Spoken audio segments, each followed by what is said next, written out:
যে জেলাতে আগামী 1 বছরের মধ্যে মামলার সংখ্যা সবচেয়ে কমাতে পারবেন, নিষ্পত্তির হার, আমরা বিকল্প তাদেরকে কিভাবে পুরস্কৃত করা যায় সেই চিন্তা ভাবনার মধ্যে আমরা যাচ্ছি। আইন মন্ত্রণালয় থেকে সেরকম একটি পরিকল্পনা আমরা নেওয়ার চিন্তা করছি।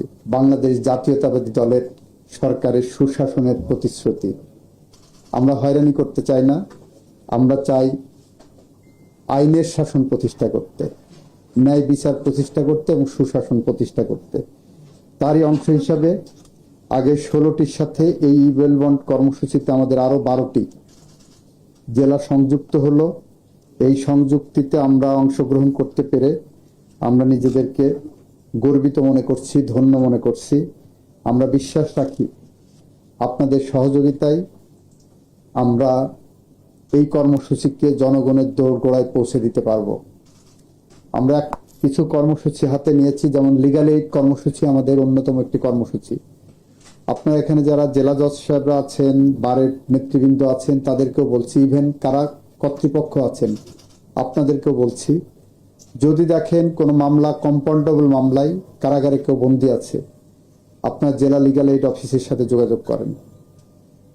বিচারক যারা আছেন, দেখেন যদি কম্পাউন্ডেবল মামলা হয়, নেগোশিয়েবল হয়, আপনারা এইটা লিগ্যাল এইডে পাঠান অথবা নিজেরা নিষ্পত্তি করে। বছরের পর বছর একটা মামলা যখন ঘুরে, তখন ওই মামলার পিছনে সরকারের বিপুল অর্থ খরচ হয়। আর এই বিপুল অর্থ খরচের কারণ শুধু কারণ না, আরেকটা কারণ হলো ধরেন এইসব ছোটখাটো মামলার জন্য বড় মামলায় অনেক সময় আসামিরা ছাড়া পেয়ে যাচ্ছে, ক্রাইম বেড়ে যাচ্ছে।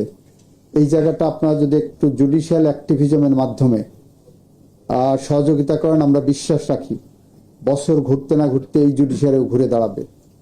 মানুষের আস্থা, বিশ্বাস, ভরসার জায়গা যে জুডিশিয়ারি, সেই জুডিশিয়ারি আরো বেশি উন্নত জায়গায় পৌঁছতে পারলে মানুষ ন্যায় বিচার পাবে, সুশাসন পাবে, আইনের শাসন পাবে। সেরকম একটি জুডিশিয়ারিকে এগিয়ে নিতে আমরা বেল বন্ডের পাশাপাশি মিডিয়েশন এবং অন্যান্য জায়গায় ন্যায় বিচার নিশ্চিত করতে যে প্যারামিটারগুলো আছে সেদিকে লক্ষ্য রাখবো বলে আমরা বিশ্বাস রাখি এবং আপনারা সেই কাজে অগ্রণী ভূমিকা পালন করবেন। আমরা প্ল্যান করছি যে যারা যে জেলাতে আগামী 1 বছরের মধ্যে মামলার সংখ্যা সবচেয়ে কমাতে পারবেন, নিষ্পত্তির হার, আমরা বিকল্প তাদেরকে কিভাবে পুরস্কৃত করা যায় সেই চিন্তা ভাবনার মধ্যে আমরা যাচ্ছি। আইন মন্ত্রণালয় থেকে সেরকম একটি পরিকল্পনা আমরা নেওয়ার চিন্তা করছি। এই কথা বলে আজকে 16টি জেলার এই বেল বন্ড কর্মসূচির শুভ উদ্বোধন ঘোষণা করলাম। ভালো থাকবেন, খোদা হাফেজ, বাংলাদেশ জিন্দাবাদ, সবার আগে বাংলাদেশ।